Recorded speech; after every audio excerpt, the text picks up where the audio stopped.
Good morning, everyone. Hello, Geeta. Hello, Ella, Stacy, Sally, Jens. Hello, Boone. Good morning, Edward. And good morning, Suzanne. Yay! Another day of Sutta study with Bhante Sutta. So we're very, very grateful. And hello, Kyle. And hello, Galaxy from Malaysia. Awesome. And hello to our mystery viewers currently present. So this morning, we will be studying the Codanā Sutta with Bhante. So there is a link at the top of the chat to Bhante Sudasa's website. So you can find the link of the Codanā Sutta and you can ask questions to Bhante. Fun fact, this is also part of this sutta is what we also chant in the morning during our morning chanting. So it's good practical teachings. And welcome also to Marielle and Bradley. All right. Okay. So, no. Okay.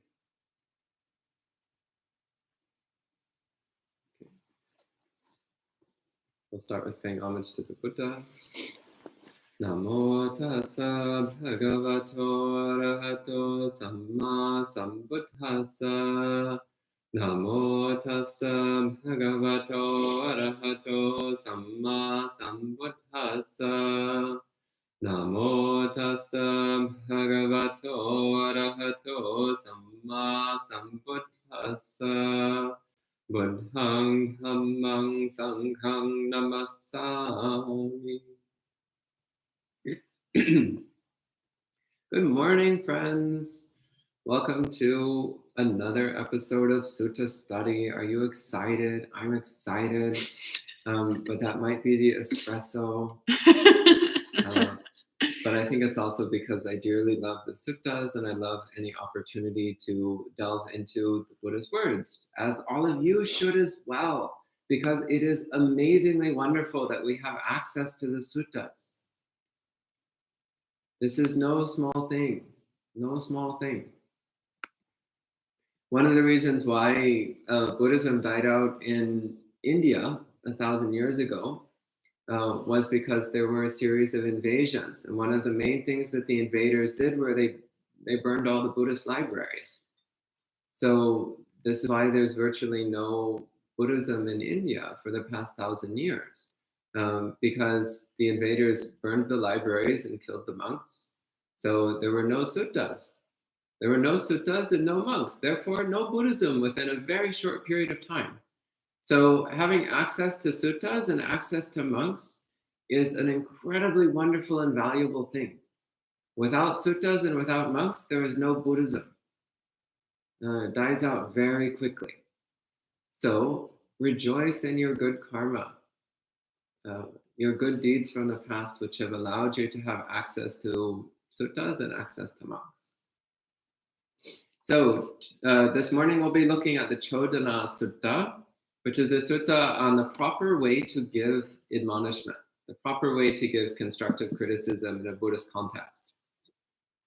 And as Ayasoma mentioned, we chant part of this sutta in our morning chanting here at the monastery. We also chant the part of the Anumana Sutta, which I think we looked at a little while back, which is the sutta on how to receive admonishment correctly. This one starts off with how to give admonishment correctly. So the two suttas work together quite nicely.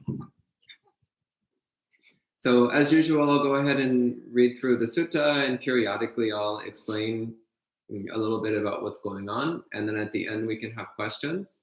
So feel free to type in your questions at any time during the broadcast, and I'll go through them at the end. So the sutta begins.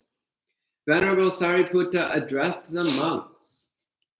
Venerables, a monk who wishes to criticize another should first establish 5 resolutions. I will speak at a proper time, not an improper time. I will speak truthfully, not untruthfully. I will speak gently, not harshly. I will speak beneficially, not unbeneficially. I will speak with a mind of loving kindness, not with internal hatred. A monk who wishes to criticize another should first establish these 5 resolutions. So this is the part that we chant every morning. It's just this opening paragraph with these 5 points. So these 5 attitudes of mind which one should establish, these 5 intentions which one should establish prior to admonishing or criticizing another person. So we should resolve to speak at a proper time, not an improper time.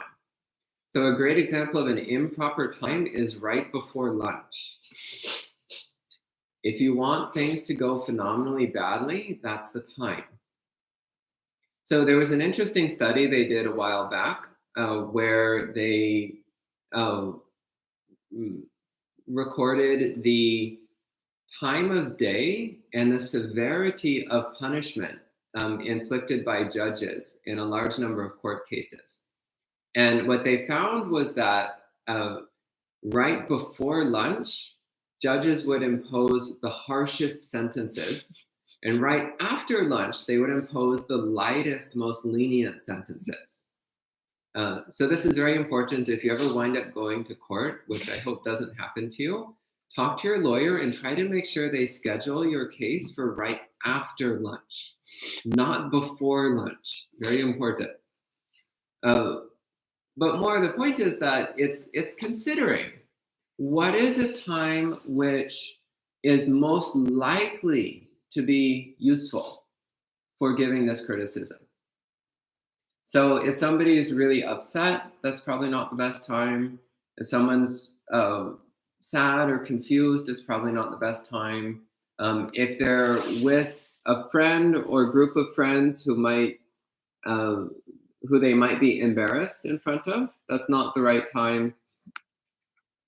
So really giving some thought, what's the proper time? So generally speaking, the proper time is a time when the person is relatively calm, peaceful, in a good mood, by themselves, not with other people. And then that might be a time when it's appropriate to deliver some admonishment, some constructive criticism. The second one, I will speak truthfully, not untruthfully. So this is really important, really reflecting on what you're going to say. Is it truthful? Is it true? And this one can be a little bit slippery because sometimes we say, well, it's mostly true, or it's almost true, or sometimes we think it is true, but we're exaggerating the facts, or we're distorting the facts in a way that supports our perspective or supports our opinion, but which is not quite 100% accurate. So also being careful there, that we're not intentionally distorting the information in any way. The next one, I will speak gently, not harshly. This one is also extremely important. So even if you have something that is true and you say it at the right time in the right place, but you deliver it harshly, using a harsh tone of voice, a harsh facial expression, harsh language, then the other person will tend to react to the harshness rather than the content.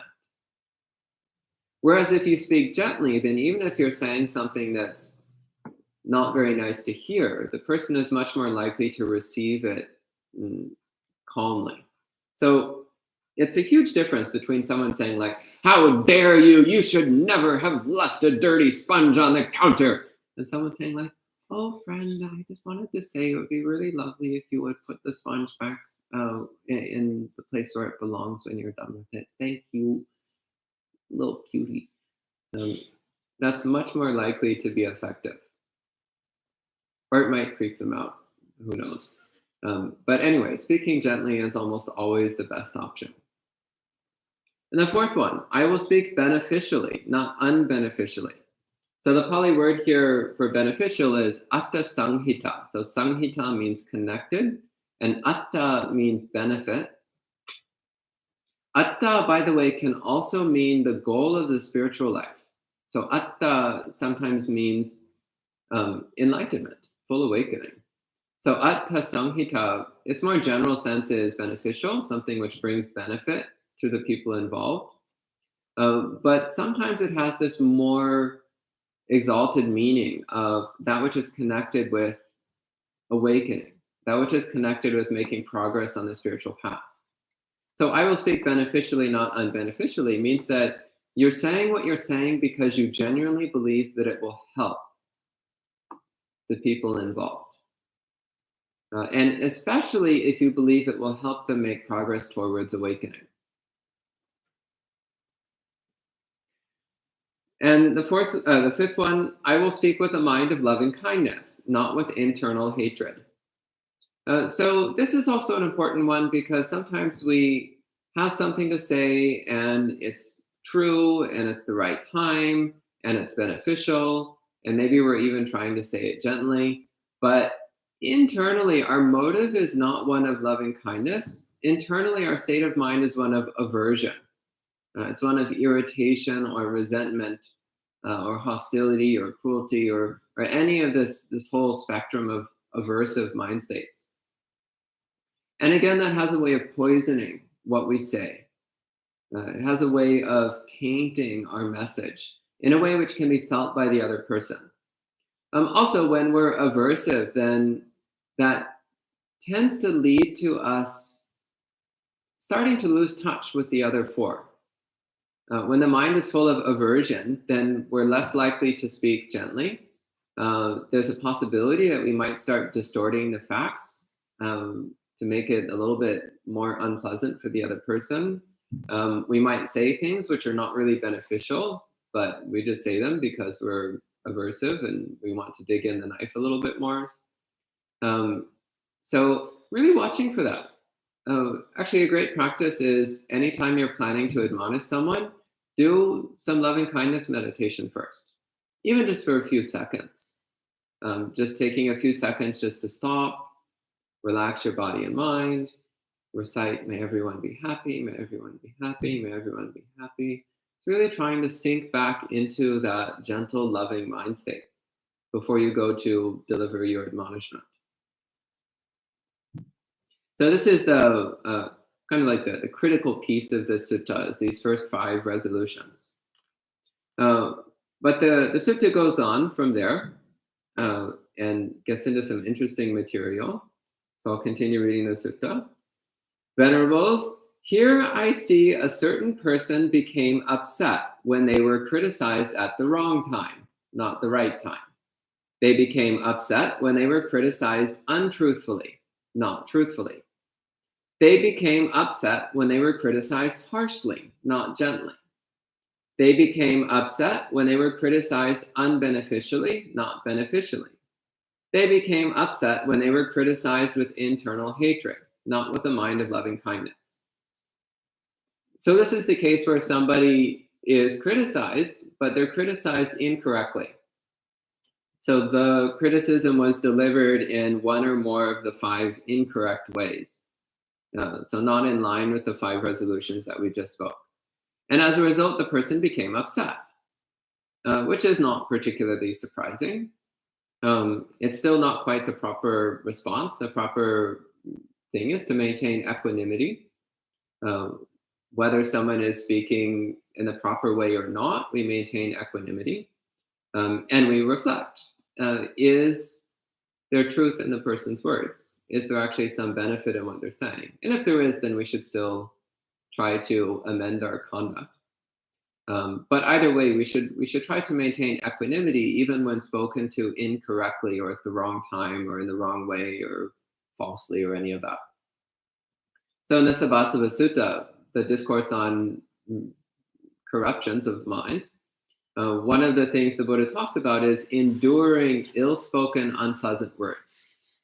So peacefully enduring unpleasant words spoken at the wrong time or in the wrong way, without reactivity, without negativity. But here, Venerable Sariputta takes a somewhat different angle.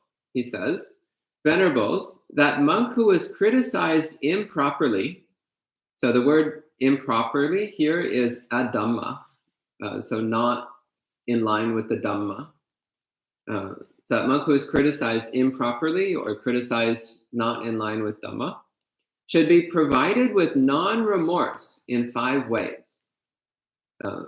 Venerable, you were criticized at the wrong time, not the right time. That is sufficient reason for you to lack remorse. You were criticized untruthfully, not truthfully. That is sufficient reason for you to lack remorse. You were criticized harshly, not gently. That is sufficient reason for you to lack remorse. You were criticized unbeneficially, not beneficially. That is sufficient reason for you to lack remorse. You were criticized with internal hatred, not with a mind of loving kindness. That is sufficient reason for you to lack remorse.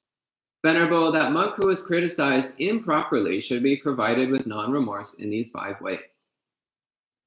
So this is very interesting because in this case, rather than telling the person, oh yeah, you were criticized improperly, but who cares? Still, you screwed up and you should fix your ways.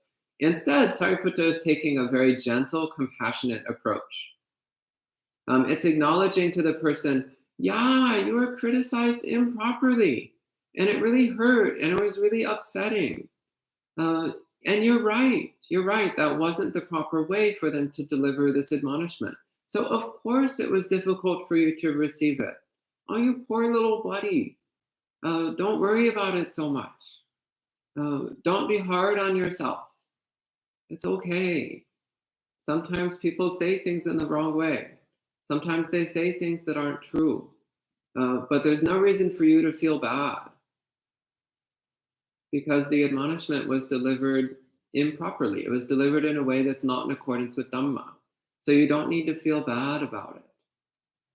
So this is something I find incredibly sweet because normally Venerable Sariputta is known for giving discourses which are these very sharp, analytical, almost cold in tone discourses. These discourses which are like really like chopping up the Dhamma into these distinct pieces.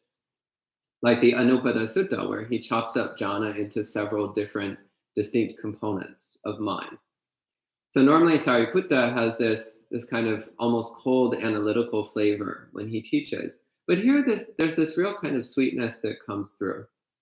Instead of saying like, oh, you were criticized improperly, well, deal with it, practice equanimity. Instead he's saying, oh, poor friend, yes, you were criticized improperly. But you don't need to feel bad. You don't need to feel bad because this was not done in the right way. You don't need to worry about it so much. Ayasoma doesn't like this. She's giving me a weird look. Then Sariputta continues. Venerables, the monk who criticized improperly should be provided with remorse in 5 ways. So the person who gave the criticism in the incorrect way, so not in accordance with Dhamma, they're the ones who should be feeling remorse. So Sariputta says we should say to them, Venerable, you criticized at the wrong time, not the right time. That is sufficient reason for you to feel remorse. You criticized untruthfully, not truthfully. That is sufficient reason for you to feel remorse. You criticized harshly, not gently. That is sufficient reason for you to feel remorse.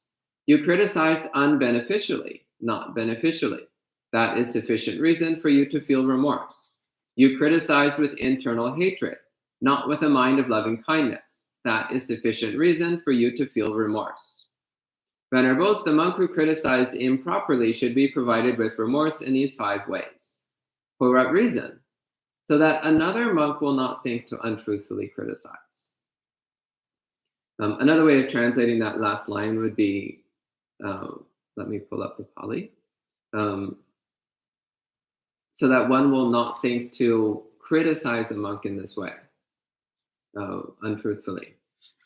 So it's here, Sariputta, again, he's emphasizing that in this case where someone was criticized incorrectly, so not in line with the 5 resolutions that we started the sutta with, then you should comfort the person who was criticized incorrectly, and you should go to the person who delivered criticism incorrectly and correct them and admonish them. telling them, okay, this is not the right way. If you want to admonish someone, then you need to do it correctly. You need to do it properly. And at the end here, he emphasizes trying to prevent false accusations from happening. But also, it's recognizing that even if you have something true to say, if it's delivered incorrectly, then the other person is much less likely to receive it well.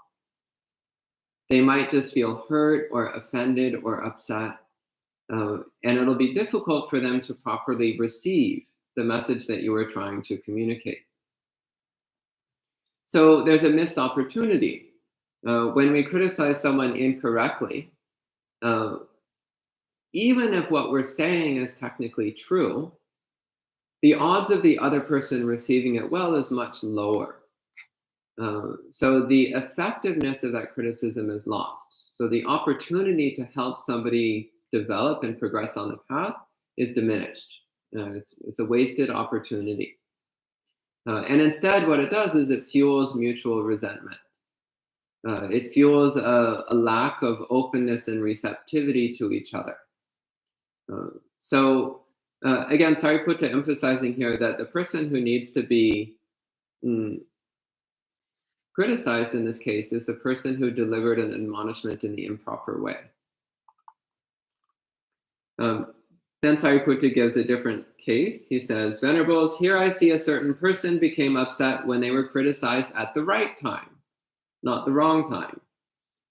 When they were criticized truthfully, not untruthfully, gently, not harshly, beneficially, not unbeneficially, with a mind of loving kindness, not with internal hatred. So this is the case of someone who's criticized in all the right ways, but they got upset anyway.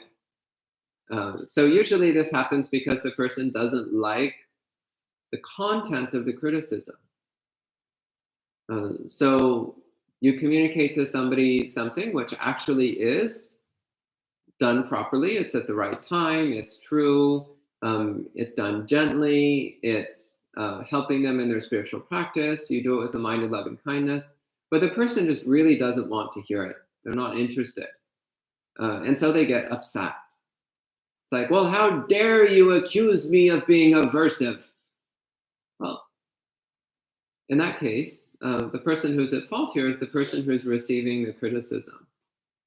So Sariputta says, Venerables, the monk who is criticized properly should be provided with remorse in 5 ways. Venerable, you are criticized at the right time, not the wrong time. That is sufficient reason for you to feel remorse.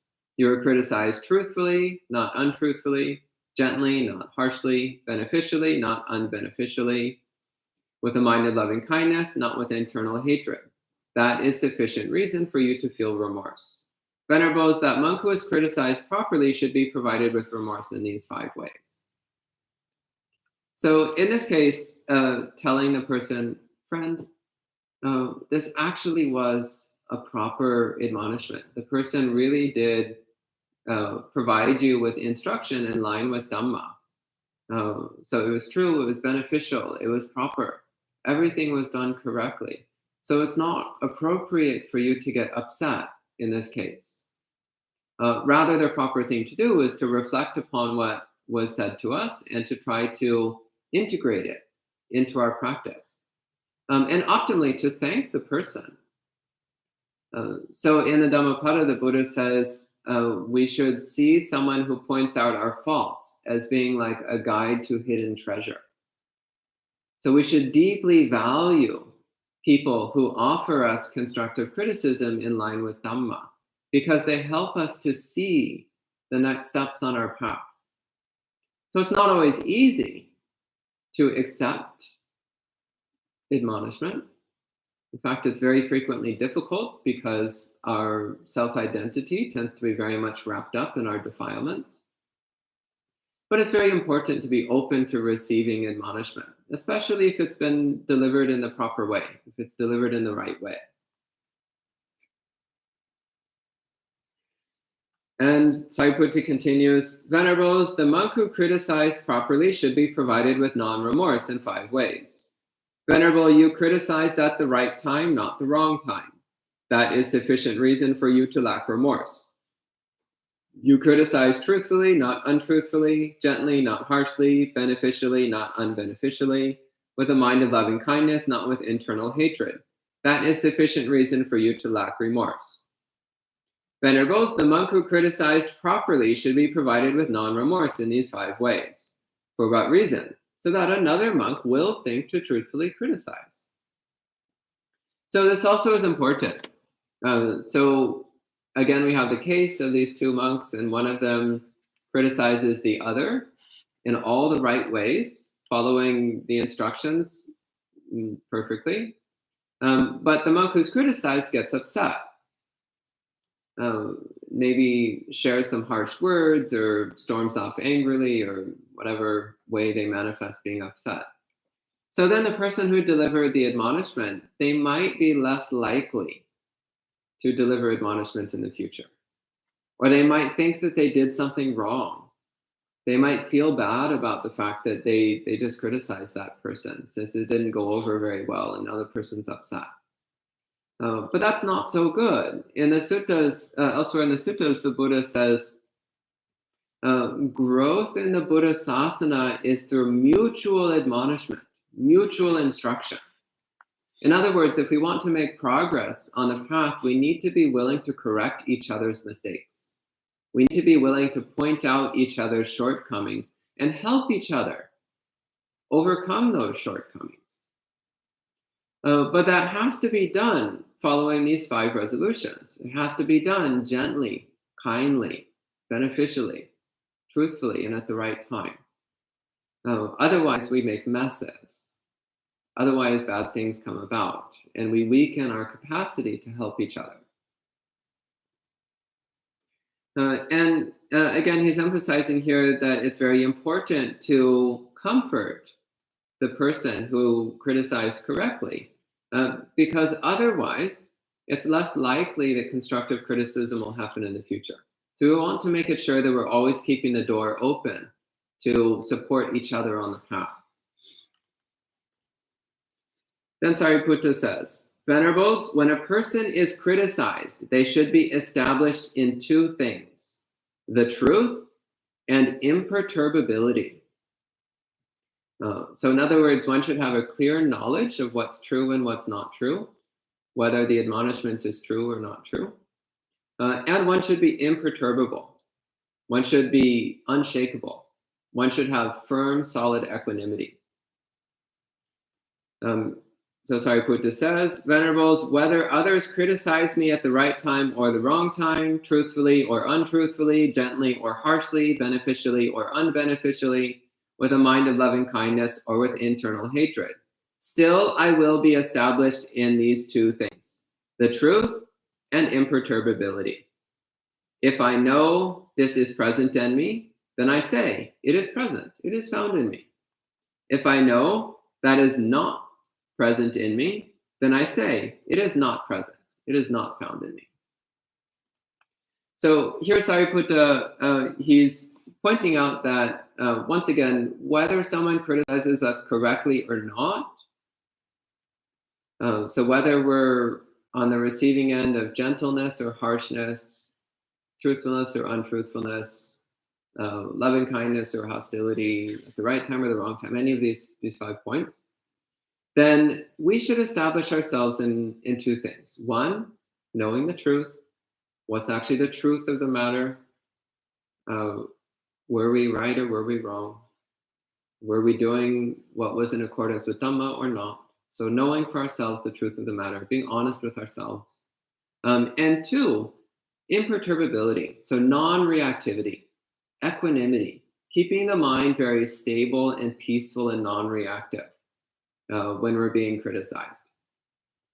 Then he makes the statement, if you know that what the person is saying is true, then you should admit it.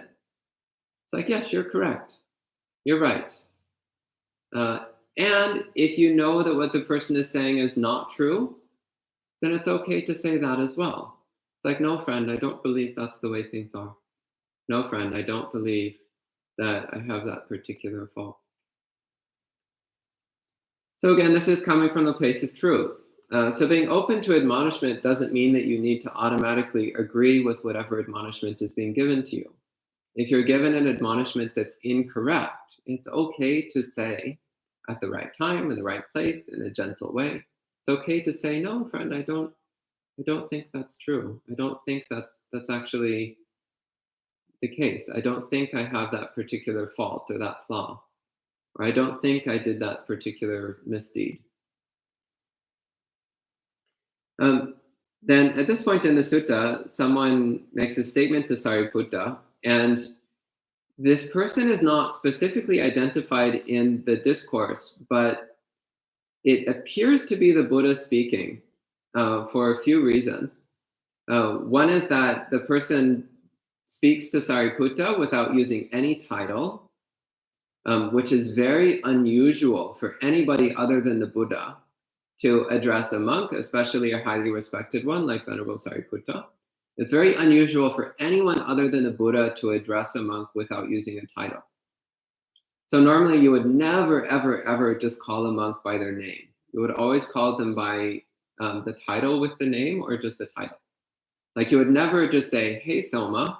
You would always say, Aya Soma, or Venerable Soma, or something of that sort. You would never just call her Soma. Unless you're the Buddha, then it's okay. So here, the person, he's just saying, Sariputta. So this already indicates it's probably the Buddha. Also, in the remainder of the sutta, it's clear that Venerable Sariputta is relating to this person as though this person is his teacher, which also clearly indicates it's the Buddha.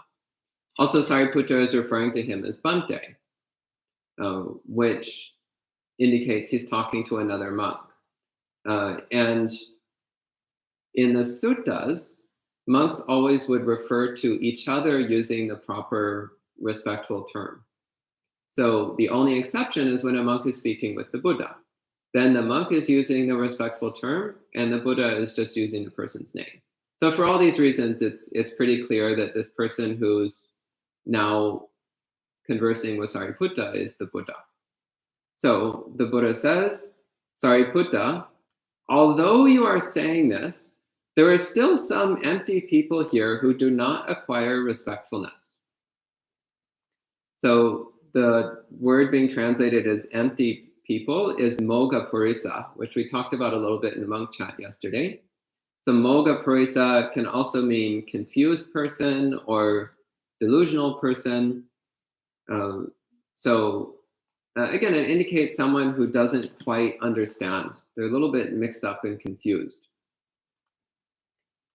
And he's saying, although you're saying this, there are some confused people here who don't acquire respectfulness. So Sariputta is teaching people how to respectfully give and receive admonishment, how to give admonishment with respect for the person you're talking to, and how to receive admonishment with respect for the person who's giving it. So cultivating this attitude of mutual respect. Another way of translating this passage would be, there are still some confused people here who do not receive it respectfully. So that's also would be implying that the people are not respecting the instructions that Sariputta is giving here. But I'm inclined to take the translation as given here, which is, there are some confused people who do not acquire respectfulness, who do not take on the practice of being respectful. So the Pali word is padakhinang ganhanti. So padakhina means respectfulness, what's proper, what's appropriate. And ganhanti means literally to grab, to pick up. And then Sariputta says, Bhante, those people who lack faith, who leave the household life and become a homeless monastic for the sake of a livelihood rather than because of faith, who are deceitful, fraudulent, dishonest, arrogant, insolent, fickle, talkative, babbling, with unguarded senses, immoderate in eating, not devoted to wakefulness, uninterested in contemplation, not reverential of the training, living excessively, sloppy, masters in backsliding, who have given up on seclusion, lazy, unenergetic, unmindful, unaware, unconcentrated, scatter-minded, unwise, and obtuse. Those are the ones who, when I am saying this, do not acquire respectfulness.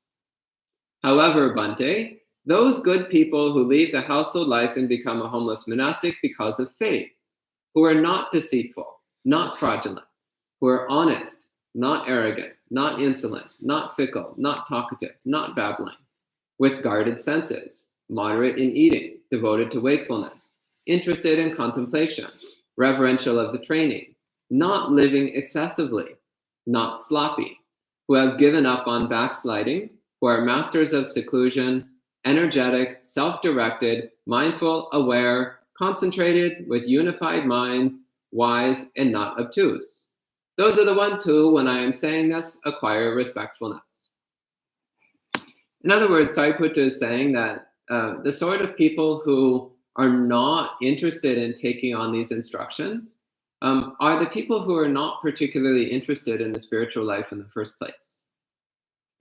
They're people who, they might have become monks, but if they did so for the wrong reasons. They did so for the sake of food and clothing and a nice life, rather than for the sake of living a spiritual life for the pursuit of awakening. And it's people who they're not really interested in practicing properly.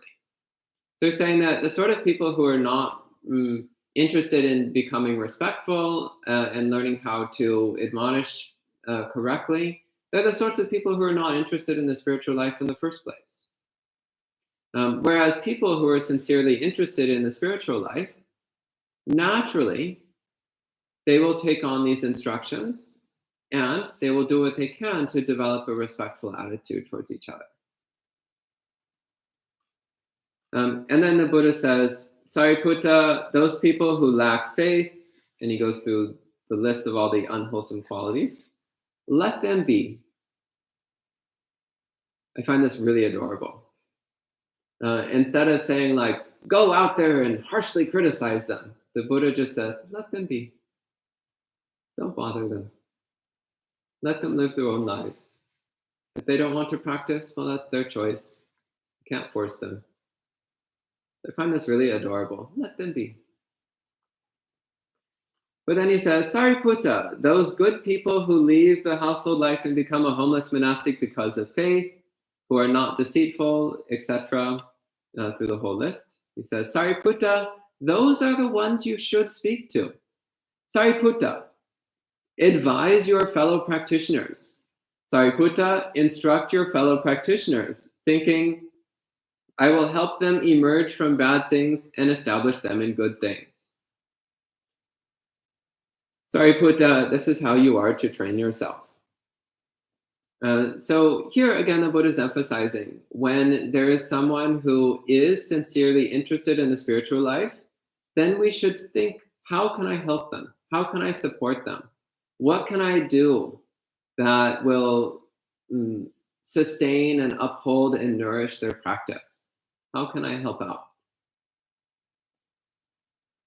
And in particular, how can I help them emerge from what is not the good Dhamma and establish them in what is the good Dhamma? So in this last line, I translated this in a somewhat bland way. I will help them emerge from bad things and establish them in good things. I will help them emerge from asad Dhamma. So sad Dhamma means either the true Dhamma or the good Dhamma. So asad Dhamma means not the true Dhamma, not the good Dhamma, and establish them in sad Dhamma, establish them in the good Dhamma, establish them in the true Dhamma. But it also has that broader meaning of anything that's wholesome, anything that's good, anything that leads towards benefit and awakening. So that's the end of this sutta, and I can already tell that Ayasoma has a lot of comments on this one, based on her many interesting variations of facial expression. But I suspect some of our remote viewers also have some comments. So please go ahead and type your questions and comments into the live chat and we'll start going through them. All right. Thank you, Bante. Apparently my face moves without me knowing. And welcome to Richard and Ethan and Raymond, who says, avoid hangry judges. Yeah.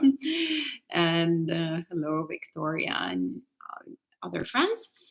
And Boone is asking, is this the same as Anguttara Nikaya 5.198 Vacha Sutta? Well, I would have to look at Anguttara Nikaya 5.198, you said? Yeah. Yeah, I'll pull it up briefly while maybe you can read the next question while I pull up that one. So Bradley says, I have a friend going through something similar. Their coworker is upset with them and awaiting an apology for something they didn't do. Seems like another person is intentionally trying to stir up trouble. Anyway, what's a good way for my mind to handle this? It's causing him a lot of suffering.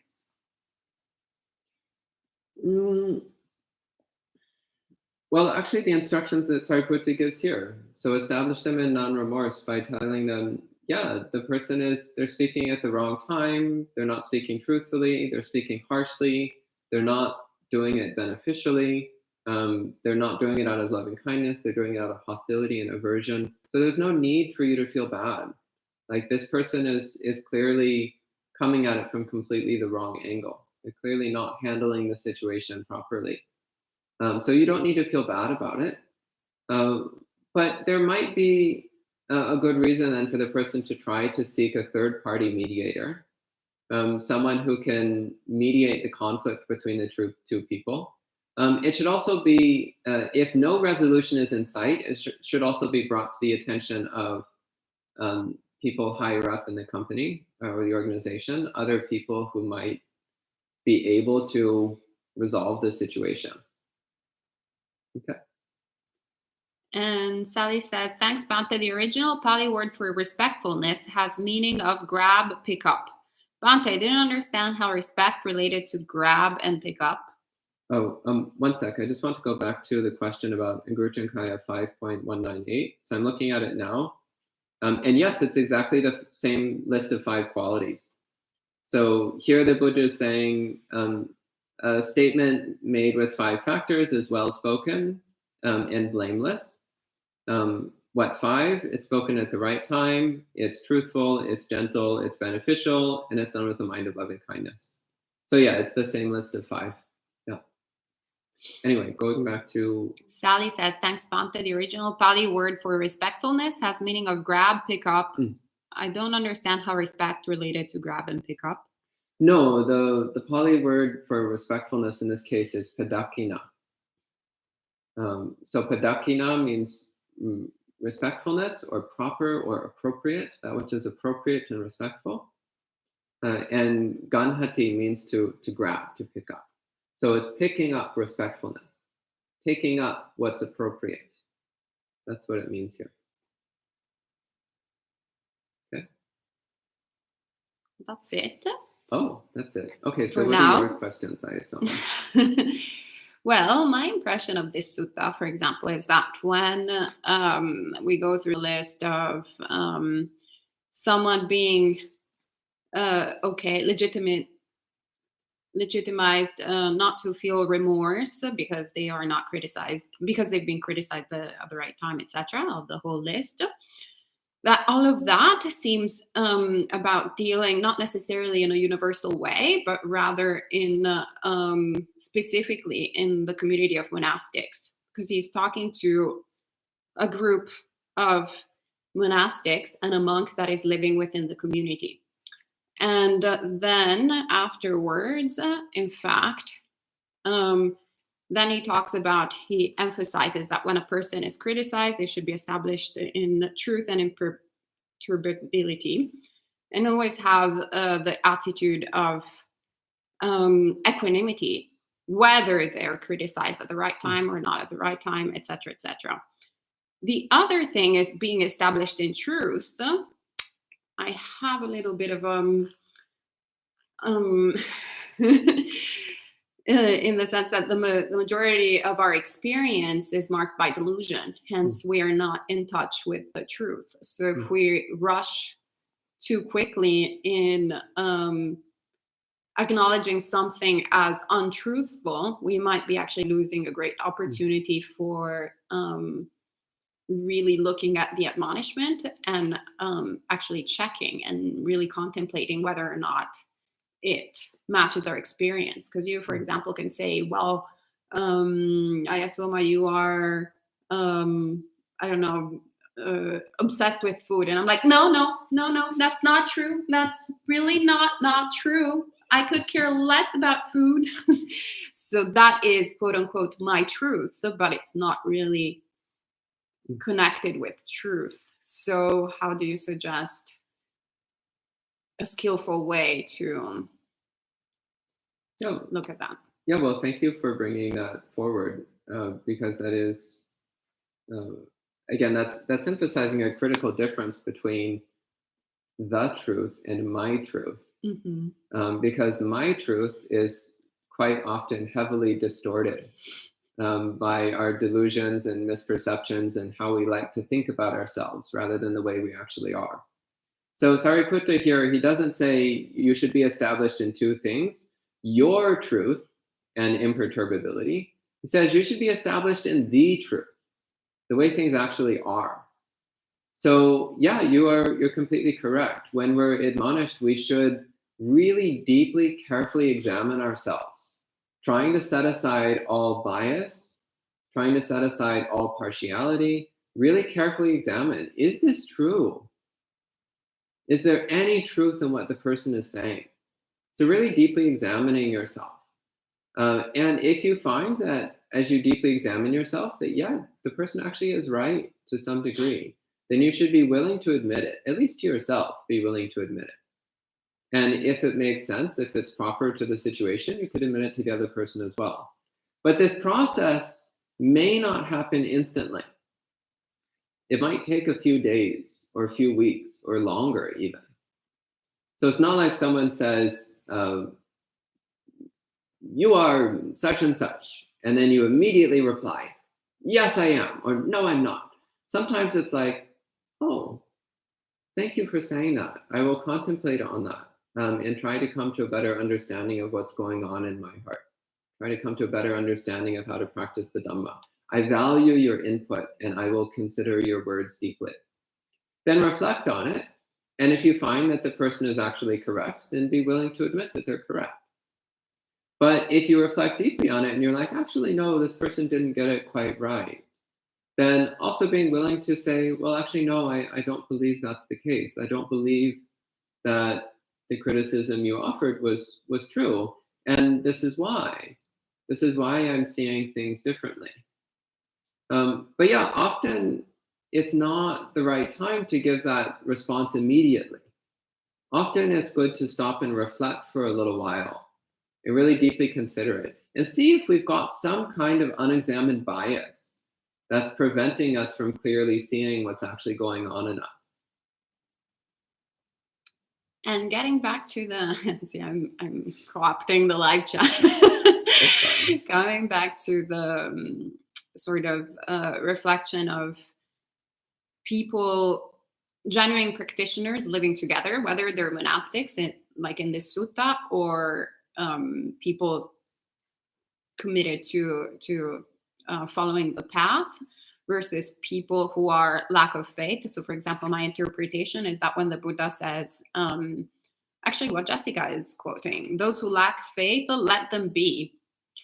So say in the example that Bradley brought up about dealing with coworkers, perhaps we should just kind of realize that since they're not committed to the path, it will be difficult that they will be genuinely practicing this way. So I guess I would be a little bit hesitant to suggest to someone that just because they're not they've been criticized at the wrong time, say in a work environment, that it's okay for them not to feel remorse, or because they're not grounded in the Buddhist teachings. But if they are living here, it's a little bit, oh, okay, I understand that you're feeling that way.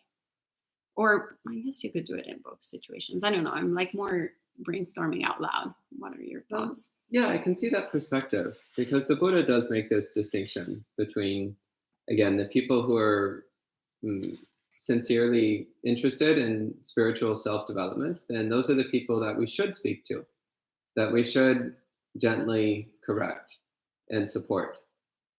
And yeah, I do find it really notable that he says that people who are not practicing a spiritual life, just leave them alone. Let them do whatever they're doing. Because there's really no foundation for getting involved with what they're doing.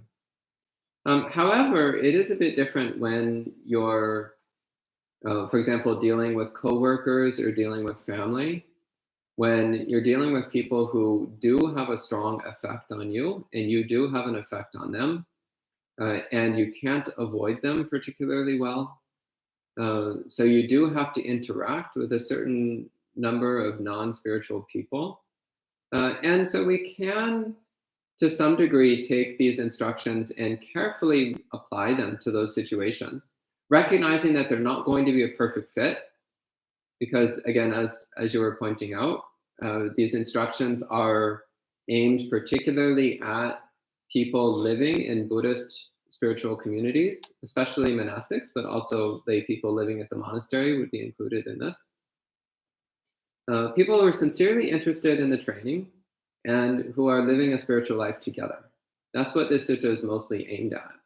But you can still take some principles of it and apply it outside of a monastic environment or outside of spiritual communities. Just recognizing that it's not necessarily going to work particularly well, because if people lack a deep commitment to spiritual self-betterment, then the odds of them being interested in going through this kind of mutual admonishment process is much lower. So just recognize that if you try to apply these methods to someone who's not a practitioner, the chance of success is much lower. The other reason, actually, I mentioned that is also because he says, Venables, the monk who criticized probably should be provided with non-remorse in these 5 ways so that another monk will think to truthfully criticize. Yeah. Yeah. So I thought not. Okay. Thank you, Bante. And now I'll stop hijacking the live chat and go to Sally, who's asking, so the 5 resolutions are equally important as the content of wrong deeds. This inspired me a lot. Before, I always thought if it's wrong deed, then it should be criticized. Welcome to the club. Fact is more important than the tools. I was so surprised that people criticize without the 5 resolutions should feel remorse. I see, thanks, Bante. It made me think that the content of the criticized is actually a concept already. If someone uses hatred, unwholesome mind, and non-wisdom mind, even towards truth, is equally wrong. Yeah, actually the manner which you communicate it in is extremely important. It's not just the content that matters, it's also the manner in which it's delivered. But also a really important element here is deeply reflecting on these 5 resolutions before you speak. So often when the mind is like, no, I have to say this right now, even though it's the wrong time and I'm pissed off. Well, when the mind is clouded with those unwholesome mind states, then often we're not seeing the truth clearly. So we might think this is true, but actually it's distorted by all of that negativity in our mind. Or you might think it's beneficial, but actually it's really not so beneficial, but our judgment is clouded by all of those unwholesome attitudes. So taking the time to settle your mind, establish loving kindness, bring up gentleness, consider when the right time is, and also really deeply reflect. 1, is what I want to say true? If not, what actually is true? And is it beneficial to say this? If not, what would actually be beneficial? So giving yourself a little bit of space to sort these things out. Often it winds up you just don't say anything after all. It's just like, well, actually, I really don't need to make a big deal out of this, perhaps. Or you find the proper time and the proper place, and you say it gently and you say it kindly, and you've had the time to really deeply consider what's true and what's beneficial. And you only say what's true and what's beneficial. It's also really helpful, in terms of true, by the way, it's really helpful to clarify when you talk to the other person to say, well, my experience is such and such. My perspective is such and such. This feels like such and such to me. So using these qualifying terms, instead of saying, this is the truth. Okay, Stan didn't like that. Instead, you say, well, friend, this is how it looks to me. This is how it feels to me. So it's also giving that little bit of space for the other person to say, well, that's not how it felt to me. That's not what it seemed like from my side. So it's acknowledging our own limitations of our own viewpoints and perspectives, the limitation of our own distorted experience. Okay. And Gita is asking, there's also situations in the lay life where the individual is mentally not ready to hear the truth. So if this happens, would it be best to be silent until the conditions improve? Yeah. Because otherwise what you're saying is not going to be beneficial. So it fails point number 4. And Sally says, how to give up the self-image to be unbiased. I feel one of the reasons we can't stay equanimous is because of self-ego. I think I should be this good moral person, so it feels hurt and upsetting. Yeah, well, in that case, there's a mixture of good and bad there. So the good thing is wanting to be a moral person, wanting to be a good person. That's a wholesome motivation. You should nourish that and keep building that up. But we also need to recognize that in the past we have made mistakes, but everything is impermanent. We are not the person who makes mistakes. Rather, there are memories of the mistakes that we've made in the past, which we then use to strengthen our resolution, our vow to be a good person from this moment forward. But we don't dwell in this idea that we're a person who's made mistakes. Similarly, when somebody else points out our mistakes to us, then we should be grateful, because then that means that now we have more information on how to be a good person. They're helping us with our vow to be good. So they're not attacking you. Rather, they're pointing out the things which prevent you from being a good person. They're helping you overcome your faults. So that's a wonderful thing. And Boone is saying, Bhante, beneficial here is to both party of either party, or is there other explanations? So it's actually not specifically stated in the Sutta whether it means beneficial to the speaker, the one spoken to, or to both. But optimally, it should be beneficial to both. It would also, if you can't be beneficial to both, then I would say it should be beneficial to the other person. And if it's beneficial only to you and not to the other person, then you need to be extremely careful in reflecting about whether or not you should say anything. Because in that case, odds are quite good that your wish to speak is motivated by self-interest. It's quite possible that your motive to speak has been tainted by some kind of selfishness. Not necessarily. You might still conclude that it's good for you to go ahead and speak. But you have to be really careful in those cases, because again, we're really good at fooling ourselves into thinking that doing whatever we want to do is okay. Okay. Great. And Sally says, then our reaction is just to deny. We don't want to accept the ugly facts. Does Bhante have any suggestions on the above, not being able to accept reaction?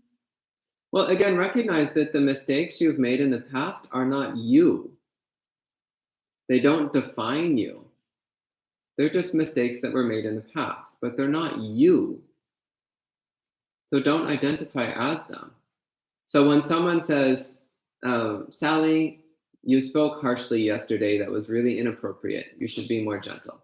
They're not attacking you. What they are doing is they're pointing out that harsh speech is inappropriate. And it's like, well, of course harsh speech is inappropriate. Thank you for reminding me. They're not attacking you. You are not harsh speech. Harsh speech is not you. Harsh speech is just a sankhara, and it's something that we're trying to let go of. Okay? And Marielle is asking, but what if by saying the truth to the other person, you're already doing a lot since the other person made a wrong to you, and then they don't want to hear you? You just let them be? I don't understand the question. What if by saying the truth to the other person, you're already doing a lot since the other person made a wrong to you, and then they don't want to hear you? You just let them be. So you're presenting, I guess, like in a sort of conflict situation, where someone has done something bad to you, and then you tell them the truth. So you're already doing a lot because you're already like taking the time to point them in the right direction, but then they don't want to listen to you. So what do you do? Just let it lie? You can't control other people. And if you try to control other people, then you will suffer endlessly. So if somebody is interested in becoming a better person, then you have something to work with. And you can follow these 5 recommendations and see how it goes. But if the other person is not interested, then you're just wasting your time. And the best thing to do is to just get some distance from that person. And Boone says, Bante, is there any indication or ways to know the right timing? Is it beneficial also including things that are important? So as for knowing the right time, practice consideration. Really stop and think. What would be the best time for that person? A time when they're not busy, a time when they're not stressed, a time when they're not anxious, a time when they're not upset. Circumstances where they're likely to be the most receptive to what you have to say. So you have to actually think. And this is great because it's a practice of selflessness. It's a practice of getting outside of our own obsession with me. And actually thinking, what would be good for the other person? Instead of, when do I want to do this? Instead asking, what would be good? What would be beneficial? What would be helpful? What would be the right time? What would be a good time? And what was the second part of the question? Beneficial also to include things that are important? Well, yeah, you have to reflect.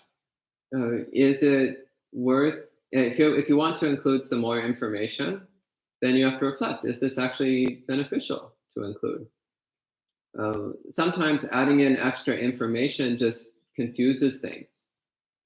And it makes it harder for the other person to understand the message because the message gets diluted with a bunch of extra noise. But other times, including more information helps the person to have a better understanding. So I've had this happen a number of times where initially I just said something like, well, what you did was really upsetting to me. And the other person didn't understand why it was upsetting. So then I explained, it's like, okay, well, when I was a child, this and this happened, and my brother did this, and I felt like that. And therefore, when you act like this, it brings up that old feeling of hurt and powerlessness and so on. And then the other person understands. They're like, oh, I see now why that was hurtful to you. So sometimes giving more information helps the person to understand the message you're trying to communicate. But sometimes giving more information just winds up confusing and diluting your message. So you need to be a little bit reflective on that. You need to be thoughtful about what's actually going to be helpful. Thank you. And Bradley says, I imagine beneficial could mean beneficial for the community at large too, in which case it's beneficial for everyone. Yeah. Approved. And Jessica is saying, how can we train our mind to see opportunity instead of putting up a wall or avoiding criticism? Should we listen to criticism, feel emotions rising, then let them go and be thankful for the lesson? How can I stop over criticizing myself? Well, so there's actually 3 different questions there, it sounds like. So first off, yes, when someone is criticizing you, then patiently, peacefully listen, receive what they're saying, and contemplate it. Contemplate whether or not there's any truth in it. Contemplate whether or not there's anything beneficial in it. So this is, as Sariputta said, to be established in truth and imperturbability. So truth and equanimity. So listen to what they're saying with equanimity, with non-reactivity, and contemplate, is it true? One thing which can be really helpful is to see it all as happening to somebody else. Instead of I am being criticized, just see it objectively. It's like, oh, this person is saying that something improper happened. Is it true? Did something improper happen? Instead of thinking, he's criticizing me. I don't like to be criticized. This is horrible. Well, that's not useful. Instead, oh, they're pointing out something that they believe is improper. Was it improper? Perhaps it was.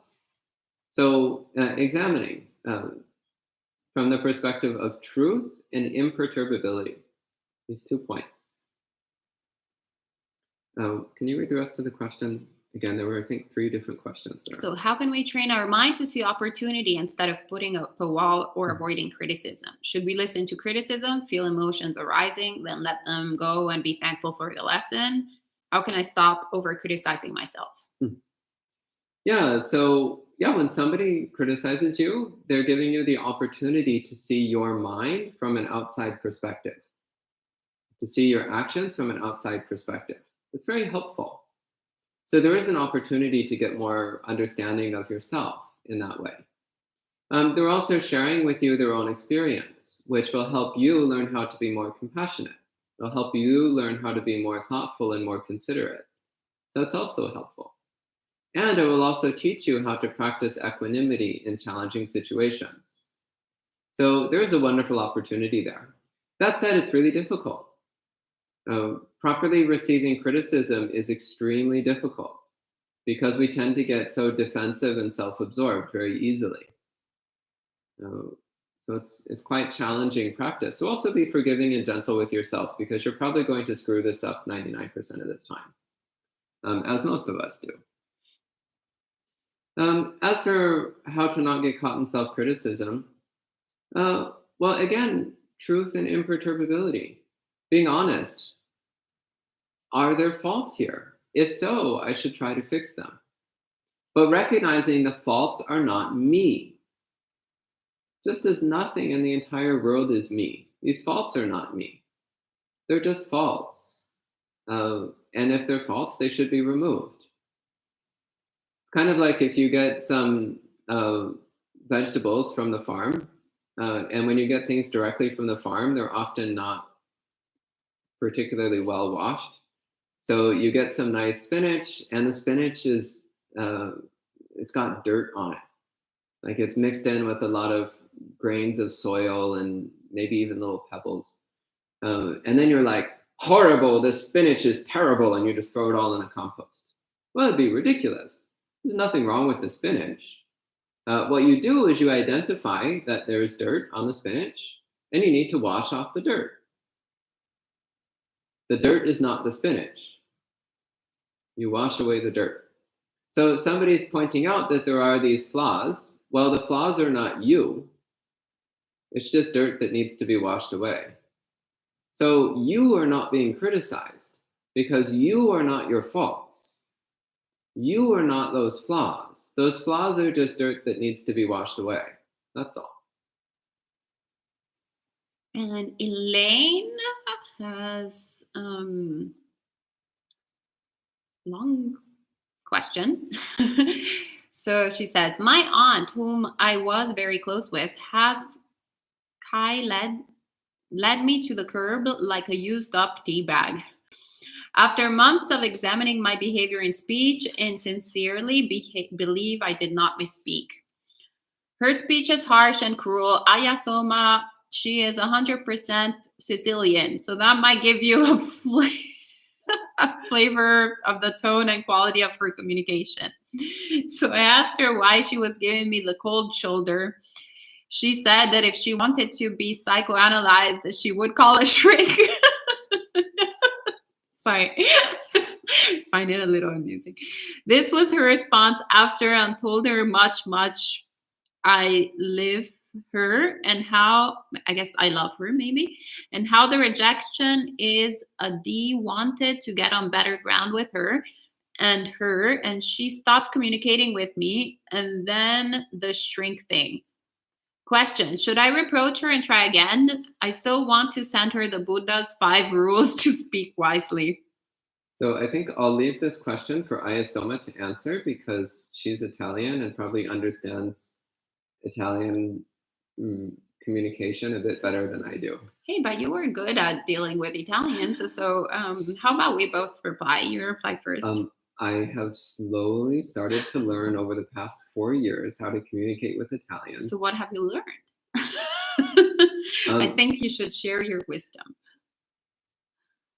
Okay, this is dangerous. I know, I love it. So I'm sorry, but no, go ahead. So I have to understand though, my aunt, whom I was very close to, has led me to the curb. Okay, I got that. After a month of examining my behavior and speech, I think I didn't misspeak. Her speak is harsh and cruel. So I asked her why she was giving me the cold shoulder. What does cold shoulder mean? I mean snubbing. Snubbing, like not talking? Yeah. So she said that if she wanted to be psychoanalyzed, she would call a shrink. Yeah, that's very Italian. I think Ayasoma has said similar things to me. I don't think so. No, Maybe. no. Okay, not recently anyway. I like being psychoanalyzed, so I wouldn't say that, but my mom would definitely say something like that if I would. Actually, whenever I try to say something Buddhist and she understands that it's Buddhist, she gives me answers along those lines. But if it's not, she doesn't capture it being Buddhist or spiritually related, because Buddhism is a lot of common sense, and then I managed to get through to her. So I would recommend, Elaine, first of all, to watch your mind. So as the Venerable Sariputta here said, we should also, if we're criticized, actually, let me find the quote, that regardless if we're criticized improperly or properly or whatever it is, at the wrong time or not the wrong time, etc., we should stay in equanimity. So that is our practice. So we try, at least the point of this sutta, from my perspective, is more on our actions rather than on expectations on the person that we are communicating with. So on our actions, on what we should do when admonishing others, and what we should do in order to keep communal harmony while living with others, rather than creating laws and expectations on the people that we're dealing with on a day-to-day basis, whether it's in community or outside of the community.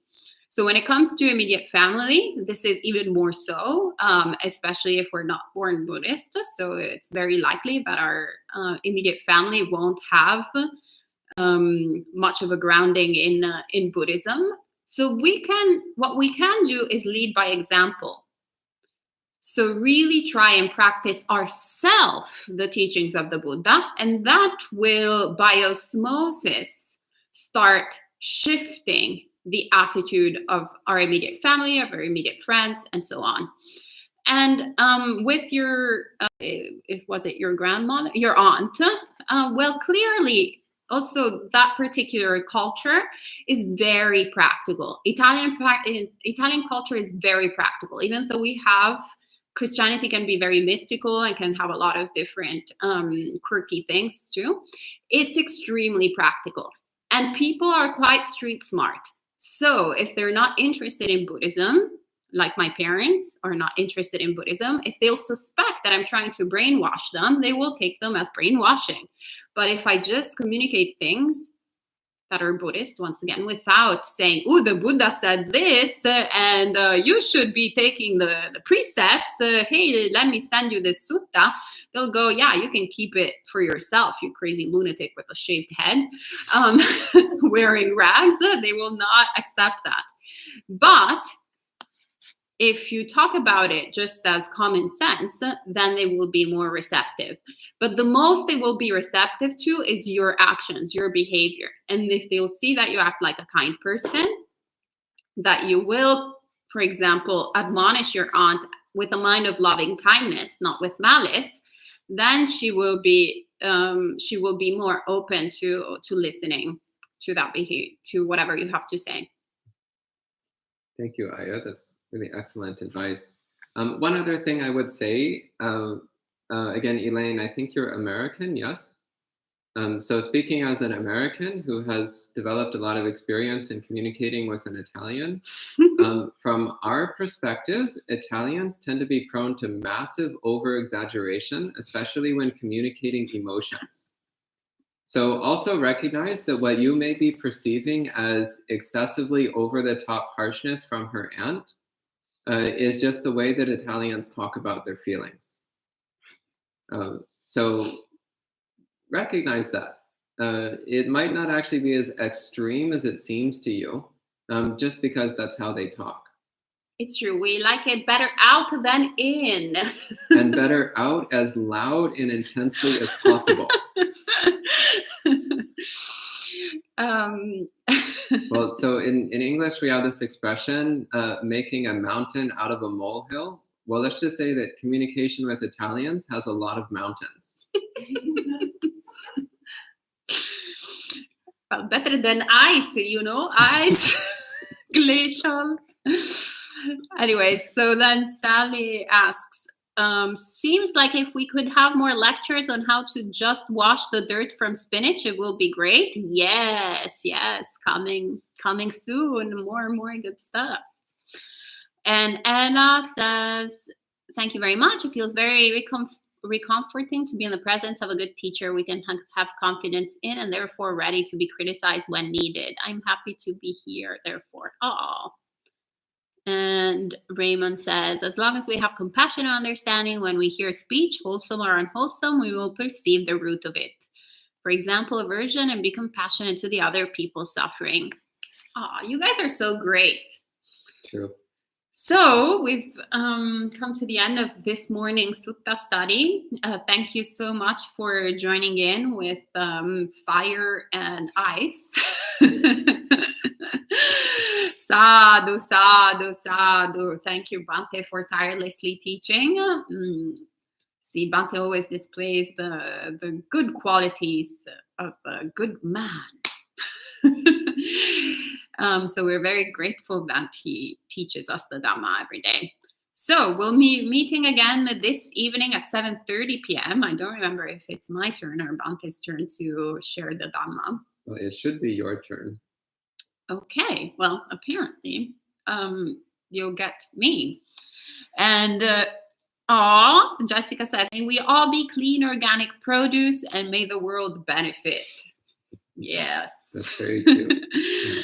All right. And with that note, see you tonight and see you tomorrow also at 8 a.m. and same thing for the rest of the week. And have a great